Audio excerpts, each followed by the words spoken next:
प्रिय मित्राणी नमः Sanskrit Shri Sanskrit YouTube channel में आपका स्वागत है। मित्रों, हम पढ़ रहे हैं रुचिरा प्रथम भाग और हमने अभी तक 5 पाठ को पढ़ लिया है। आज हम छठवां पाठ को पढ़ेंगे और इस पाठ का नाम है समुद्र तट। ठीक, समुद्र तट के बारे में बताया गया है। समुद्र तट में पर्यटक लोग क्या क्या करते हैं, आम जनता लोग क्या क्या करती हैं, किस प्रकार वहाँ आनंद उठाते हैं, सभी प्रकार का वर्णन इसमें दिया गया है। ठीक, तो चलिए शुरू करते हैं। ये देखिए, इसमें बालक जो है बालू का घर बना रहा है, कोई नौका विहार कर रहा है, कोई खेल रहा है, कोई गेंद से खेल रहा है। इस प्रकार की क्रियाएं इसमें दी गई है। ठीक, तो हम शुरू करते हैं। एषः समुद्र तटः, ऐसा अर्थात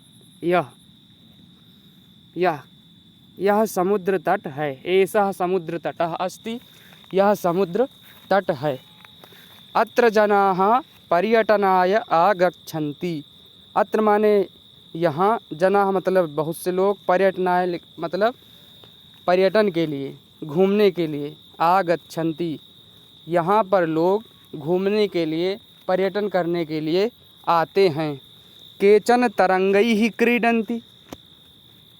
केचन मतलब कुछ लोग, तरंगैः अर्थात तरंग का अर्थ होता है जो हमारे जो क्या कहते हैं तरंगें निकलती हैं ना, लहरें। ठीक, लहर से, क्रीडंती लहरों से खेलते हैं। केचन मतलब कुछ लोग, तरंगई अर्थात लहरों से खेलते हैं। क्रीडंती मतलब खेलते हैं। ठीक, केचन च नौकाभिः जलविहारं कुर्वन्ति।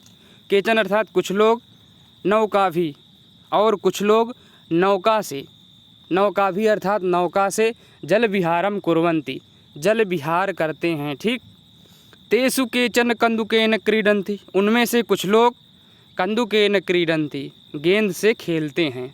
बालिकाः बालका च बालुकाभिः बालुकागृहं रचयन्ति। बालिकाः बालका च लड़कियां और बालक, लड़कियां और लड़के, बालुकाभिः मतलब बालू से, बालुकागृहम, बालुकागृहम अर्थात बालू का घर, रचयन्ति मतलब बनाते हैं।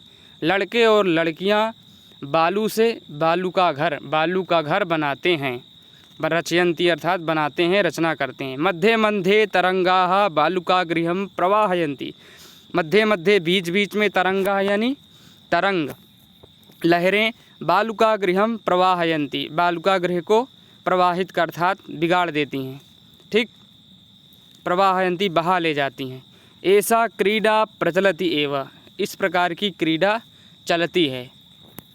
ठीक, ऐसा क्रीडा प्रचलति एव। समुद्र तटा न केवलम पर्यटन स्थानानि। समुद्र तट जो है वह केवल पर्यटन स्थान के लिए नहीं है। अत्र यहाँ पर मत्स्यजीविनः अपि स्वजीविकां चालयन्ति। मत्स्यजीविनः अर्थात मछुआरे भी स्वजीविकाम अपनी जीविका चालयन्ति चलाते हैं। ठीक, इसका मतलब ये है कि समुद्र तट जो है केवल पर्यटन स्थल के लिए नहीं है, अपितु यहाँ पर जो मछुआरे हैं अपनी जीविका भी चलाते हैं। मछुआरे आते हैं, मछली इत्यादि पकड़ते हैं और अपनी जीविका का पालन करते हैं। ठीक, आगे है अस्माकं देशे बहवः समुद्र तटाः सन्ति। अस्माकं मतलब हमारे देश में बहवः समुद्र तटाः सन्ति, बहुत से समुद्र तट हैं। एतेषु इनमें से मुंबई, गोवा, कोच्चि, कन्याकुमारी, विशाखापत्तनम, पुरी तटाः अतीव प्रसिद्धाः सन्ति। अर्थात इनमें से मुंबई, गोवा, कोच्चि, कन्याकुमारी, विशाखापत्तनम, पुरी तटाः ये सब अत्यधिक प्रसिद्ध हैं। ठीक, ये जो तट है ना, ये बहुत अधिक प्रसिद्ध हैं। फिर आगे क्या है, गोवा तटः विदेश पर्यटकेभ्यः समधिकं रोचते। ठीक, गोवा तट अर्थात जो गोवा का तट है वो वैदेशिक पर्यटन, जो विदेश से पर्यटक लोग आते हैं उनके लिए अत्यधिक रोचते अर्थात उनके लिए बहुत अच्छा लगता है। ठीक, आगे क्या है, विशाखापत्तनम तटः वैदेशिक व्यापाराय प्रसिद्धा। विशाखापत्तनम जो तट है वो वैदेशिक व्यापार के लिए क्या है, प्रसिद्ध है। ठीक, कोच्चि तटः नारिकेल फलेभ्यः ज्ञायते।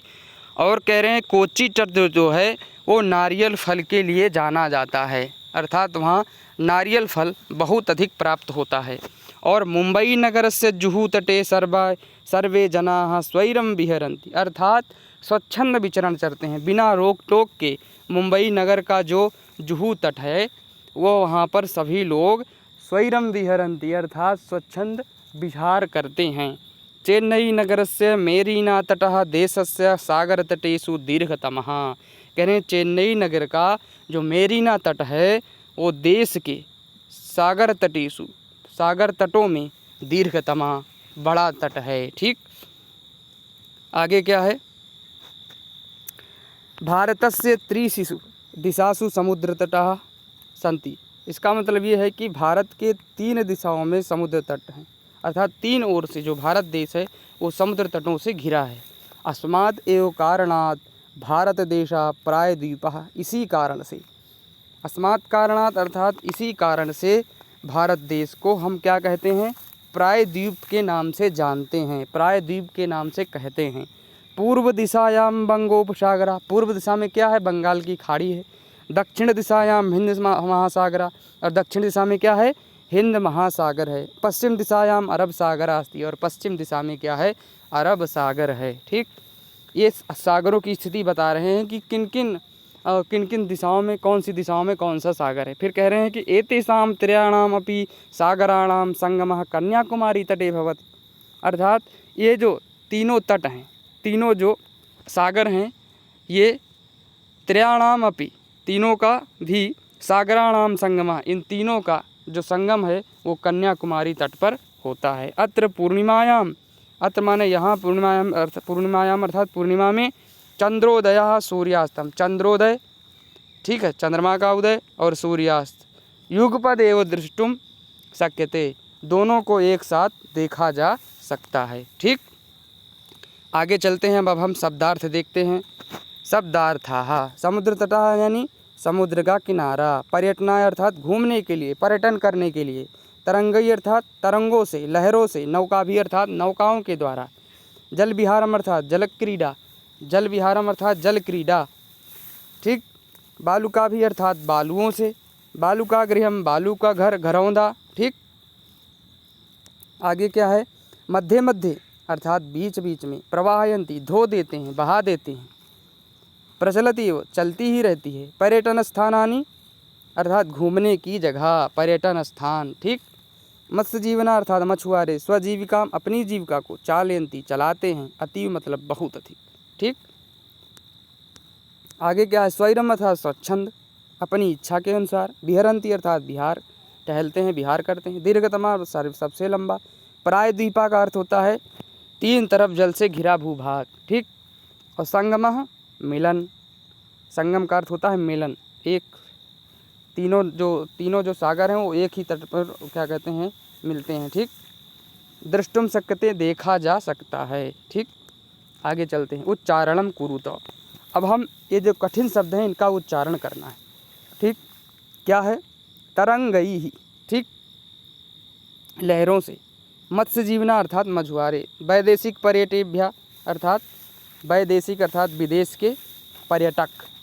ठीक, संगम अर्थात मिलन, त्रिशिशु अर्थात तीन तरफ से, वैदेशिक व्यापार है, वैदेशिक व्यापार के लिए, प्रायद्वीप प्रायद्वीप, बंगोपसागर बंगाल की खाड़ी, चंद्रोदय चंद्र का उदय। ठीक, अब हम प्रश्नों को करते हैं।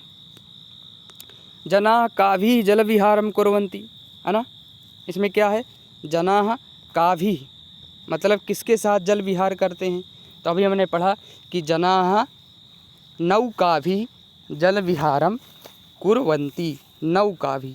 ठीक, नौकाभिः जल विहारम कुर्वन्ति। आगे क्या है, भारतस्य दीर्घतमः समुद्र तटः का, तो भारत का जो सबसे बड़ा समुद्र तट क्या है, तो अभी हमने पढ़ा है कौन सा है,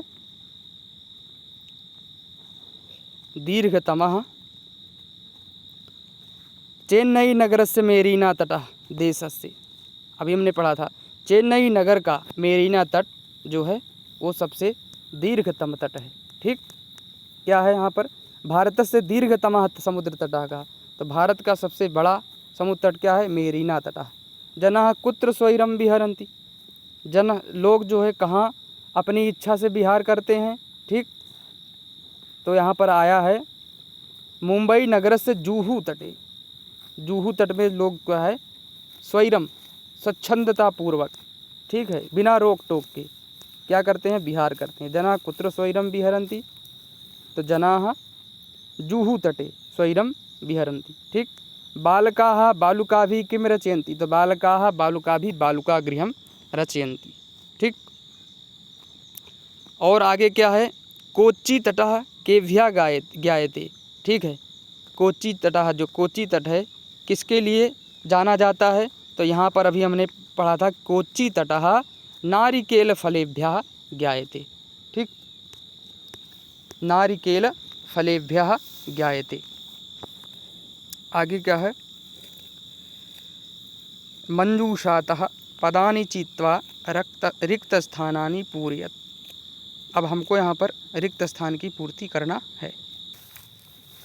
कन्याकुमारी तटे त्रयाणां सागराणां संगमः, तो यहाँ पर क्या होगा? संगमः, संगमः भवति। ठीक, आगे क्या है? भारत देशः प्रायद्वीपः इति कथ्यते। भारत देश को क्या कहते हैं? प्रायद्वीपीय देश हमारा भारत देश। जनाः समुद्र तटम पर्यटनाय आगच्छन्ति, पर्यटन के लिए आते हैं, घूमने के लिए आते हैं। बालेभ्यः क्या? बालेभ्यः क्रीडा रोचते। ठीक है, बालकों को क्या अच्छा लगता है? खेलना। और भारतस्य पूर्व दिशायां बंगोपसागरः, अर्थात बंगाल की खाड़ी है। ठीक, आगे चलते हैं। यथा योग्यम योजयत, मतलब जो सही है उसको हमको मिलान करना। जैसे समुद्र तटः किसके लिए है? पर्यटना है। और क्रीडनकम खेलनाय, दुग्धम पोषणाय, दीपका प्रकाशाय, विद्या ज्ञानाय। ठीक, आगे चलते हैं। आगे है तृतीया विभक्ति प्रयोगेण रिक्त स्थानानि पूरयत। तृतीया विभक्ति का प्रयोग करना है। ठीक, जैसे व्योमः मित्रेण सह गच्छति, तो बालकाः बालिकया सह पठन्ति। ठीक, तडागः कमलैः विभाति, कमलैः। ठीक, अहमपि कन्दुकेन खेलामि, कन्दुकेन। ठीक, अश्वाः अश्वैः सह। ठीक, अश्वाः अश्वैः सह, अश्वैः। ठीक, अश्वाः अश्वैः सह धावन्ति। मृगाः मृगेण सह, नहीं, मृगाः मृगैः सह, जो हिरण है वो मृगैः सह चरन्ति, मृग के साथ चरते हैं। ठीक, आगे क्या है? अधोलिखितम वृत्तचित्रम पश्यत, ये वृत्तचित्र को हमें देखना है और उदाहरणानुसारेण किम करोति? अधोलिखितं वृत्तचित्रं पश्यत उदाहरणानुसारेण कोष्ठकगतैः शब्दैः उचितवाक्यानि रचयत। अर्थात ये जो कोष्ठक है, ये जो वृत्तचित्र है, इसमें से हमें क्या करना है? शब्द को, उचित वाक्य को बनाना है। जैसे एक वाक्य इन्होंने बनाया है, क्या? रहीमः रहीमः मित्रेण सह क्रीडति। ठीक, अब आगे क्या बनेगा? रहीमः द्विचक्रिकया आपणं गच्छति। ठीक, रहीमः कमलेन पत्रं लिखति, रहीमः हस्तेन कन्दुकं क्षिपति। ठीक, रहीमः नौकया जलविहारं करोति। ठीक, रहीमः चषकेन जलं पिबति, रहीमः तूलिकया चित्रं रचयति, रहीमः वायुयानेन ह्यः आगच्छत्। ठीक, हमको इसमें तृतीया विभक्ति का प्रयोग करना है। तो इस प्रकार ये हमने जो वृत्त चित्र से हमने वाक्य की रचना की। आगे चलते हैं, क्या है आगे? कोष्ठकात्। ठीक, कोष्ठ, ये जो कोष्ठक में उचित पद प्रयोगेन रिक्त स्थान, ये खाली स्थान को, ये कोष्ठक से हमको उचित पद खाली स्थान में भरना है। क्या है? धनिकः निर्धनाय, यहाँ पे हो जाएगा निर्धनाय धनम ददाति। बालः पठनाय, पढ़ने के लिए, विद्यालयम गच्छति। सज्जनः परोपकाराय जीवन्ति। ठीक। प्रधानाचार्यः छात्रेभ्यः पारितोषिकं यच्छति। फिर आगे क्या है? शिक्षकाय नमः, शिक्षक के लिए नमस्कार है। गुरु के लिए गुरवे नमः, गुरु के लिए नमस्कार है। ठीक। तो आज हमने छठे पाठ को पढ़ा जिसका नाम है समुद्र तट। समुद्र तट, इसके बारे में हमने अध्ययन किया। और इससे संबंधी अगर आपको कोई समस्या है तो आप कमेंट करके ज़रूर पूछें, और आगे हम ऐसे ही आगे का पाठ भी लेकर के आएंगे जल्द ही। नमः संस्कृताय।